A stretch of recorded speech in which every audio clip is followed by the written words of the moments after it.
Maka harus ada ikhtiar yang syar'i di dalam hal jodoh juga. Ya jangan mengharapkan punya anak soleh tapi nggak nikah.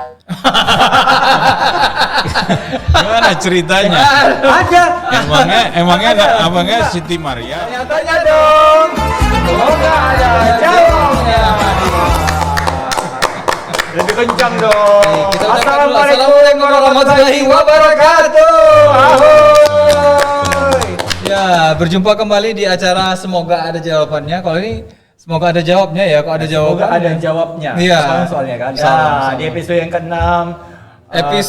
Episode yang ke-6 jelas lah, jangan terpotong-potong. Ya, episode yang ke-6 ya kita kedatangan. Kita mendatangkan, bukan kedatangan, Kita mendatangkan narasumber ya yang sudah salah. tidak asing lagi. Baik, assalamualaikum Ustaz Tabi. Waalaikumsalam warahmatullahi wabarakatuh. Cenggu Pak Zen. Baik kabar.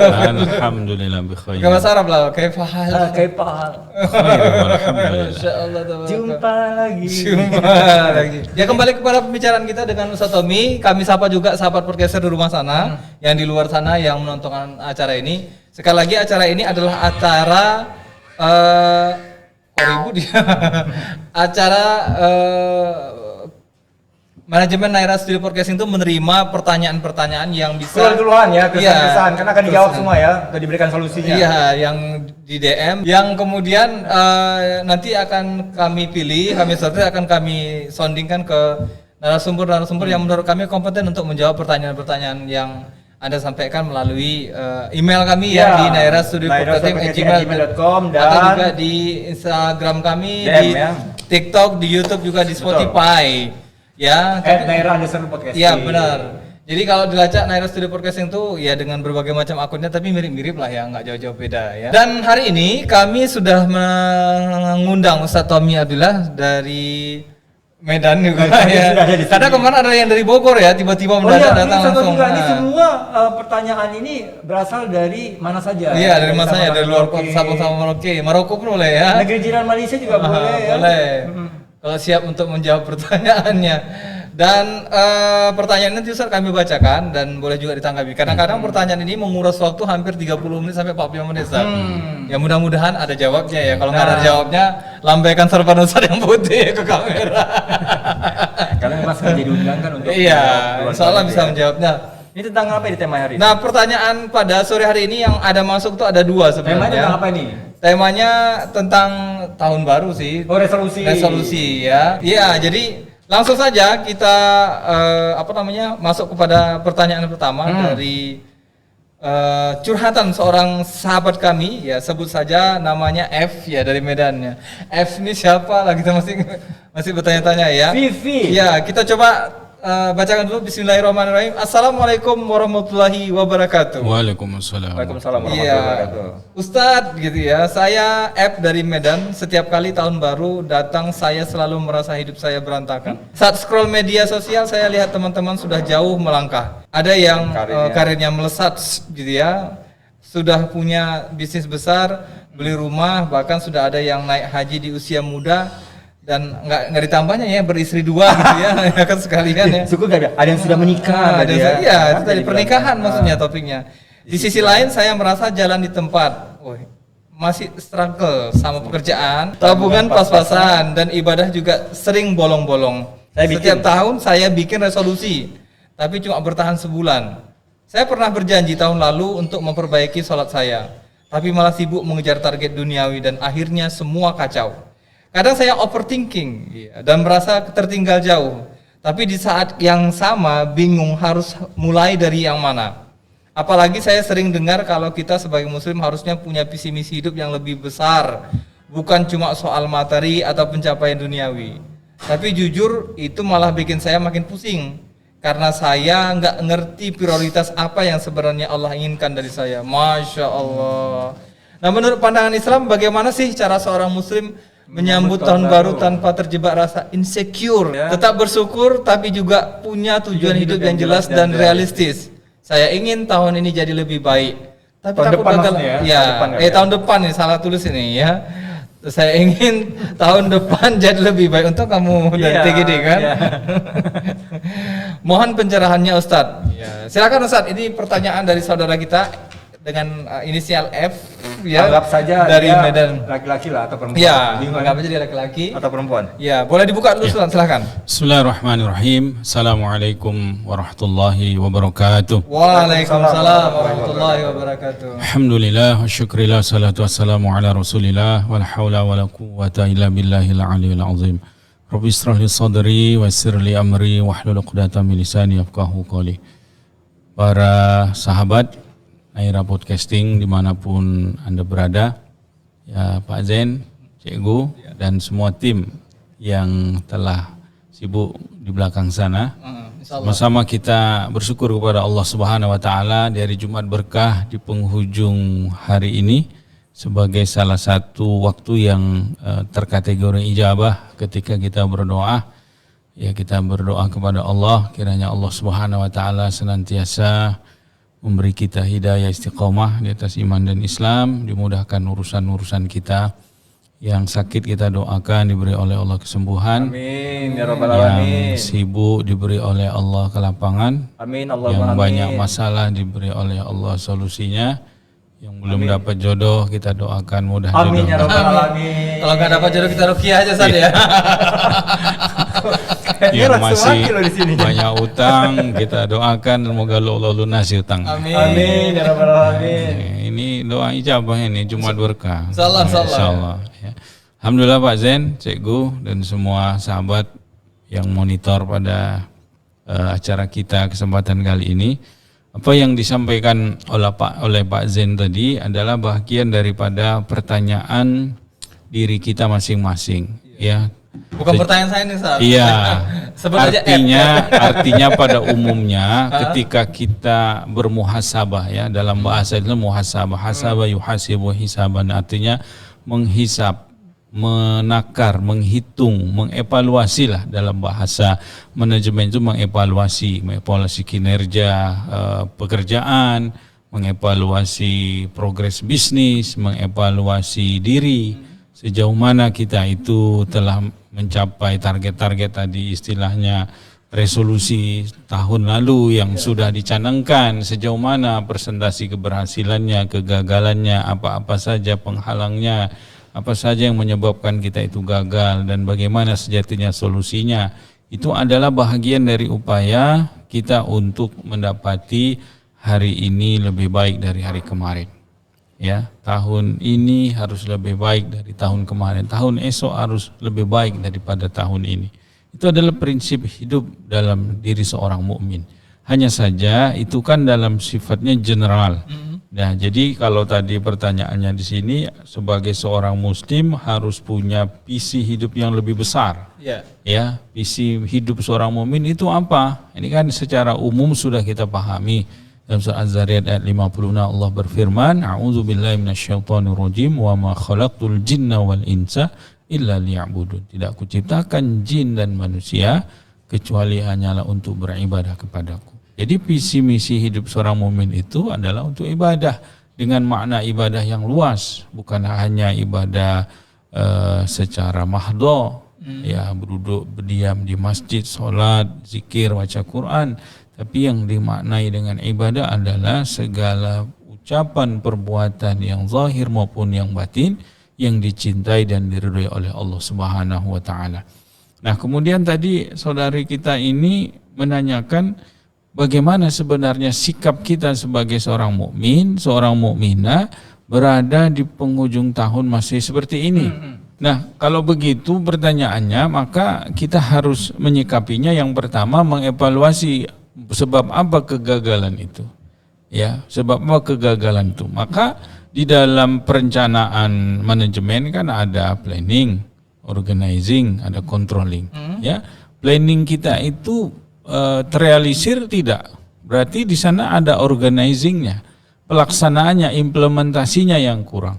Umpamanya kita punya resolusi bahwa tahun ini kita akan meningkatkan skill dalam hal bahasa, umpamanya apakah bahasa asing, bahasa Inggris, bahasa Jepang dan seterusnya. Hanya sebatas resolusi, tapi implementasinya tidak ada actionnya. Ya, wajar dong kita gagal karena memang tidak ada action. Ya, contoh saya buat resolusi tahun lalu itu bisa mengikuti tes TOEFL gitu. Gimana saya bisa lulus tes orang nggak daftar? Kalau seperti case-nya beliau di sini sampaikan bahwasannya dia pengen sholatnya nggak bolong-bolong. Nah Kita tadi itu, satu bagian dari pertanyaan. satu bagian. Nah makanya itu planningnya begitu. Nah realisasinya bagaimana? Maka di sini butuh komitmen. Ya maka dalam manajemen itu ada sifatnya perkara yang urgent, yang mendesak, Prioritas yang ya. prioritas. Kalau yang penting mendesak. Ada yang penting tak mendesak, ada yang tidak penting tidak mendesak. Itu harus kita skalakan. Mana dulu? Nah, kita sebagai seorang mukmin punya skala prioritas. Ya, bekerja penting, mencari nafkah penting, ibadah penting. Semuanya adalah penting. Di antara penting itu mana yang jauh lebih penting? Tidak mengatasnamakan bekerja ditinggal ibadah, tidak mengatasnamakan ibadah kita tinggalkan bekerja. ya. Pekerjaan, bisnis dan lain sebagainya. Nah, jadi sebagai seorang mukmin dan mukminah ini yang harus kita canangkan gitu bahwa kita punya resolusi sejauh mana implementasinya, realisasinya. Maka supaya realisasi itu berjalan harus selalu melihat, mengevaluasi. Kalau di perusahaan tentu ada meeting ya harian, ada mingguan, ada bulanan, sejauh mana ya sejauh mana pencapaian target. Kalau dalam bisnis dia marketing, kalau jasa pun begitu. Apa kendala-kendalanya, mengapa tidak capai target? Kita pun setiap hari seharusnya selalu bermuhasabah, mengevaluasi diri. Makanya Khalifah Umar bin Khattab radhiyallahu anhu itu hasibu anfusakum qabla an tuhasabu. Hisablah diri kalian, evaluasilah diri kalian sebelum nanti kalian dihisab di hari kiamat. Ya, atau Allah sendiri menyatakan dalam soal Hasr ayat 18, ini ayat yang sangat populer, ya banyak, dan ini termasuk ayat-ayat untuk tadi merenung, memuhasabah diri. Ya, a'udzubillahi minasyaitonirrajim. Ya ayyuhallazina amanu taqullaha wal tanzur nafsum ma qaddamat lighad. Wahai orang-orang yang beriman, bertakwalah kalian kepada Allah, dan hendaklah setiap orang, setiap diri itu memperhatikan apa yang telah dia perbuat, hendaklah memperhatikan, mempersiapkan apa yang telah dia perbuat untuk hari esoknya. Dalam hal ini adalah akhirat. Maka ini harus menjadi muhasabah diri kita, mengevaluasi setiap hari terkait dengan amal ibadah kita, kinerja kita, ya supaya kita tidak termasuk orang-orang yang merugi. Ya sebagaimana dalam hal ini Rasulullah sallallahu alaihi wasallam bersabda, diriwayatkan oleh Imam Al-Hakim, iqtanim khamsan qabla khamsin syabaka qabla haramika. Ya, gunakanlah waktu yang 5 sebelum datang waktu yang 5. Masa mudamu sebelum datang masa tuamu. Wasihataka qabla sakomika, masa sehatmu sebelum datang masa miskinmu. Waginaka qabla fakrika, masa kayamu sebelum datang masa miskinmu. Wa farogaka fi masaklika, masa tenangmu sebelum datang masa sibukmu. Wahyataka qabla mautika, masa hidupmu sebelum masa matimu. Oh, berarti nggak ada membahas masalah masa singlemu dengan masa dudamu ya, ya? Tapi banyak orang mikir nih ya, kaya nggak mikir miskin loh sekarang ini. Karena dia mikirnya pasti nggak akan habis nih 7 Tapi ini bukan pengalihan isu kan? Kita kalau terkait tadi ini sepertinya resolusi setiap orang nih, anggap aja si F tadi mewakili semua nih. Iya. Sama tahun ini memang tadi ya balik lagi ke konteks sholatnya bolong-bolong gitu kan. Nah pengennya sih tahun depan nggak bolong-bolong. Nah bagaimana sih, ada tips khusus nggak sih untuk bisa mengatasi rasa malas? Karena memang banyak loh orang Islam ini banyak nggak sholat. Kalau melihat orang kafir kayaknya gampang loh sekarang. Ke mall aja. Ke mall itu mau sholat tuh Kecil ya? Kecil, udah gitu penghuninya nggak ada Ustaz. Dan banyak tuh yang jujur aja ya, ini ya semua nih ya para wanita hijaber itu ya, enak makan-makan, duduk-duduk kayak nggak ada merasa bosan, kayak nggak ada merasa berdosa gitu ya. Oke, Makanya mereka nggak berjodoh dengan Juna ya, karena dia makan di sana aja. Kita thinking aja, mungkin apa mereka lagi gitu. tapi kok bersamaan gitu. Nah, apa nih tipsnya Ustaz? Ini biar kita sekalian memberitahukan kepada semuanya nih. Bahwasanya memang mereka tahu sholat itu wajib, tapi begini, ya pelaksanaannya. Manusia itu memang suka melalai ya, suka melalaikan kewajiban, melalaikan amanat. Maka perlu ada yang mengingatkan. Ya, pengingat itu bisa diri sendiri, bisa juga orang lain. Ya, sebenarnya kita kalau sholat setiap waktu azan berkumandang itu kan pengingat, itu kan panggilan, nida dari Allah, panggilan dari Allah kepada orang-orang. Hayya 'alas shalah. dirikanlah salat. Hayya 'alas shalah. Tapi mengapa kita melalaikan itu? Makanya banyak Allah jelaskan fawailul lil musallin, celakalah bagi orang-orang yang salat. Orang yang salat aja dia celaka. Ya, apalagi nggak sholat ya. Ya, karena dia melalaikan waktu salatnya. Salat ditunda-tunda waktunya, atau sekali salat sekali tidak. Nah, sholat menghayal pula lagi ya, Betul. entah kemana-mana ya. Apa memang berat sekali ya mengerjakan sholat ini? Masya Allah. Coba nanti kita tanya pada muslim-muslim yang konsisten itu ya. Loh. Tergantung keimanannya. Oh, itu tergantung keimanan ya? Betul. Berarti jangan-jangan bukan Islam itu ya? Karena tanda-tanda orang Islam itu kan memang sholat ya sebagai pembeda agama lain ya? Ya makanya orang yang melalaikan sholat itu, yang tidak sholat disebut orang fasik. Dia melalaikan perintah Allah. Ya, melalaikan Bukan perintah kafir ya? Allah. Fasik dulu Kalau ya? dia mengingkari kewajiban sholat, jatuhnya kafir. Gitu. Kalau dia melalaikan tidak mengerjakan sholat, dia fasik. Fasik. Ya, makanya jelas juga ancaman Allah bagi orang yang tidak sholat. Ma salakakum fi saqar qalu lakum minal musallin. Mengapa kalian menjadi penghuni neraka sakor? Kata Allah kelak di neraka. Ya Allah, dulu kami di dunia termasuk orang-orang yang tidak sholat. Nah, jadi kembali kepada dia tadi buat resolusi sholat itu harus dijaga berjamaah Ternyata berhasil tepat katanya. waktu, maka dia lalai. Mengapa dia bisa lalai? Maka ini yang harus ada apa namanya remindernya, ada yang mengingatkan. Itulah pengingat itu perlu partner. Itu ya. Partner, Ini payah nih kalau cerita sahabat, partner ini. sahabat seiman, enggak ini loh. sahabat Enggak sahabat sehidup. juga. Sahabat seiman, sahabat Iya, gitu. Maka ingetin gue.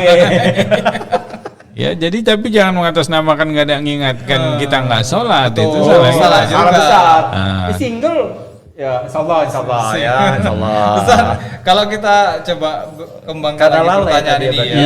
Sebenarnya seberapa penting sih bagi seseorang, baik itu secara general ataupun secara khusus sebagai seorang muslim, harus membuat sebuah resolusi atau target-target yang akan dilakukan. Itu seberapa penting gitu loh. Dari sisi dia secara pribadi, personal ya, secara umum, tidak memandang agama apapun, atau dia sebagai seorang muslim terhadap apa-apa yang dia inginkan dan dia cita-citakan. Seberapa penting gitu loh. Nah, resolusi itu seberapa penting ya, sebenarnya sejauh mana ingin perubahan yang ingin kita capai begitu. Baik secara personal, komunal, apalagi secara struktur bernegara. Maka resolusi itu bukan sebenarnya perkara yang wajib. Kalau kita sudah punya konsep, visi misi hidup yang jelas, tinggal konsisten saja menjalankan itu, ya. Tapi karena kita ini terkadang suka bahasa kita mencela-menceli, inkonsisten, tidak konsisten, tidak istiqomah, buat resolusi saja bisa kita abaikan, apalagi tidak begitu kan? Ustaz Tommy nggak harus nunggu tahun baru. Iya. Setiap hari bisa resolusi ya. Iya, dalam Islam kan nggak ada juga, dulu masa Rasulullah tidak ada tahun baru Hijriah, nggak ada tahun baru Masehi apalagi gitu. Jadi makanya itu setiap waktu hasibu qabla an tuhasabu, ya, hisablah diri kalian. Para sahabat itu selalu mengevaluasi diri ketika malam hari tidak mau istirahat. Hari ini aku telah berbuat dosa, hari ini aku telah lalai, hari ini aku masih kurang berbuat kebajikan. Pergantian hari itu Iya, pergantian hari maghrib kan dalam Islam begitu. Jadi itu waktu yang tepat untuk mengevaluasi diri. Walaupun dia banyak mendapati keberhasilan, keuntungan, tidak membuat dirinya lupa diri, membuat dirinya sombong. Ya, tidak ada kan. Kita ini kan bukan kita yang hebat, tapi Allah yang memudahkan. Jadi ini lalu saya ingat juga ini ya, semua urusan kita dimudahkan bukan karena kita hebat, bukan karena Allah.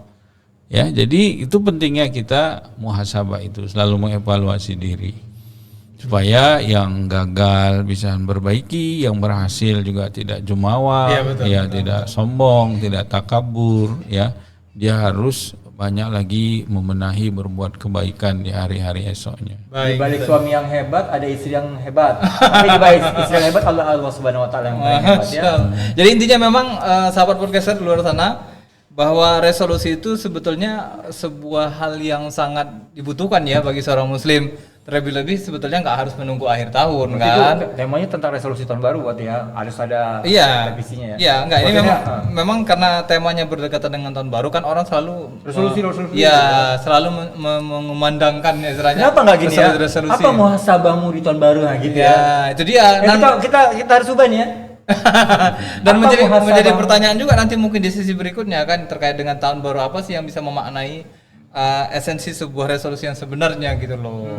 Itu juga perlu kita Jadi pertanyakan. ya jelas ya ini ya buat F ya. Pokoknya Anda jangan mencela-mencela ya, komitmen aja ya sebagai umat Islam ya. Memperbaiki Betul-betul komitmen tadi baru ya. Jangan tadi ya pokoknya yakin aja gitu kan. Engkau agamanya Islam ya. Apa yang seperti yang disarankan oleh agamamu ya turuti. Kerjakan, laksanakan. Sholat wajib.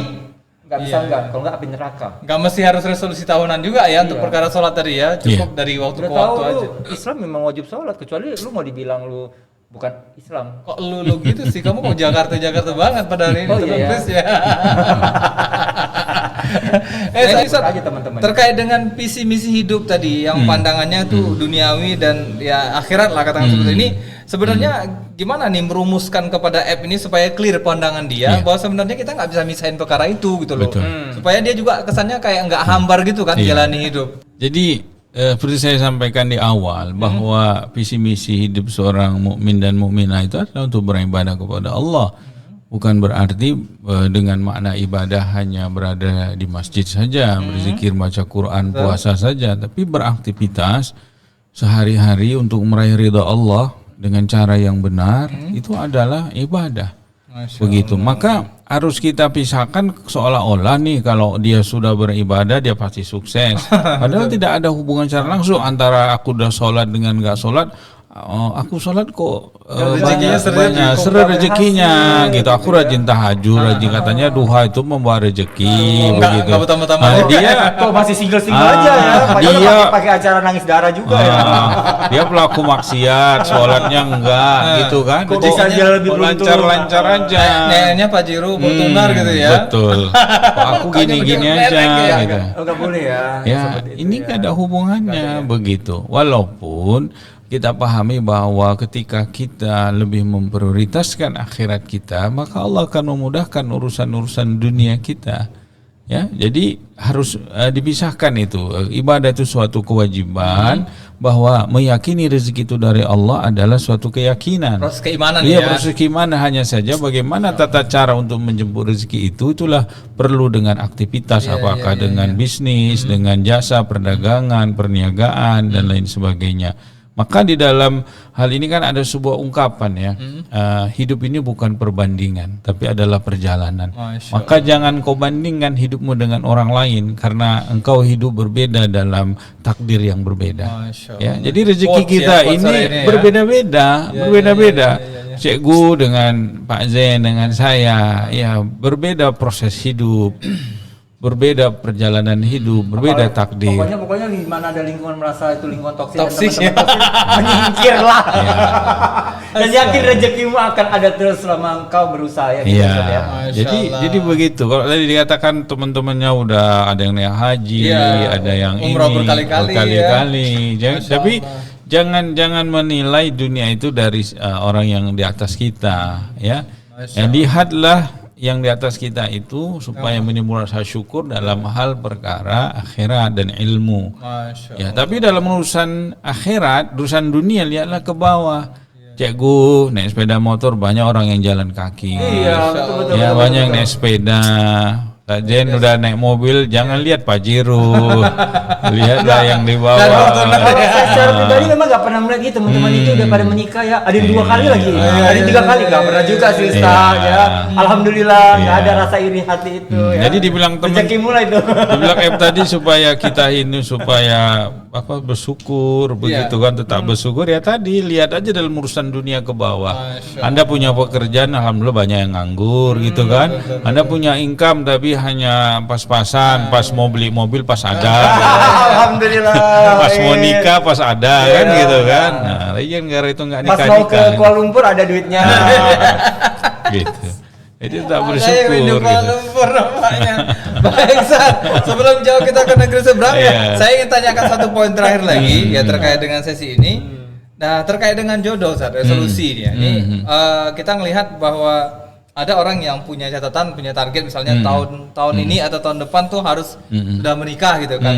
Nah, terkait dengan konsistennya, kalau kita ibaratkan dengan sholat tadi mungkin ada yang melakukannya dengan bolong-bolong. Nah, kira-kira nih apa pesan atau yang sesuatu yang harus disampaikan kepada yang bersangkutan tuh agar kemudian antara resolusi dengan ikhtiarnya tuh dia nyambung gitu loh Ustaz. Jadi jangan kesannya kayak tadi pengen sholatnya lebih baik tapi dia sendiri juga melalaikan, meninggalkan gitu kan. Nah, kalau dengan perkara pasangan tadi ini gimana Ustaz kira-kira? Iya.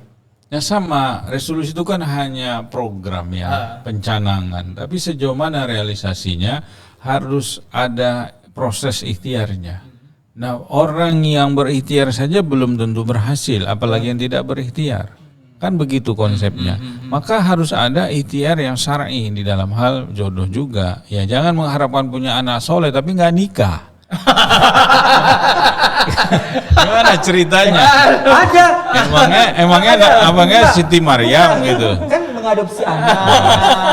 Saya teringat dari siang nih, jadi tapi nggak bagus bahas. Jangan nanti dulu aja kita bahasnya. Jadi harus ada ikhtiar yang prosesnya itu benarnya itu umpamanya ngubungi teman ya kan, keluarga minta ditaruhkan rekomendasi ya kan, saya udah cukup umur dan prosesnya dijalani saja. Iya, jangan hanya canang-canang aja ya. Ngomong omdo nanti ngomong doang. Jadi betul. Ya ini bagi sahabat podcaster di luar sana, ya jangan lakukan resolusi kalau memang seandainya nggak ada niatan sungguh-sungguh untuk menjalaninya. Pokoknya ya. gini aja lah ya, jadi skala prioritas itu diutamakan lah. Betul. Kalau misal mau punya istri 2 tahun depan, boleh lah diupayakan tuh ya. Targetkan ya. Jangan cuma opini aja. Ya. Baik. Oke. Baik, mungkin jawaban dari Ustaz Tommy tadi insya Allah memberikan solusi ya terhadap permasalahan yang dihadapi oleh sahabat kita F dari Fitri atau Fitra tadi ya. Fitra dari Medan. Mudah-mudahan resolusinya tahun ini, di akhir tahun ini untuk tahun akan datang tuh lebih detail, lebih jelas dan lebih clear supaya kemudian mengazam dalam dirinya itu kuat ya, dalam hatinya itu. Ya, perkuatlah keimanan dan ketakwaan kamu ya. Oke, mungkin ini sebagai sesi terakhir ya. Nanti kita lanjut pada episode berikutnya. Terima kasih telah hadir di Daerah Studio Podcasting untuk segmen kali ini. Mudah-mudahan kita bisa ketemu di episode yang akan datang ya dengan jawaban yang dan pertanyaan yang berbeda. Masih terkait nanti tentang resolusi tahun ya. Saya Zain dan Afia Juna. Mohon undur diri, terima kasih. Assalamualaikum warahmatullahi wabarakatuh. Waalaikumsalam warahmatullahi wabarakatuh.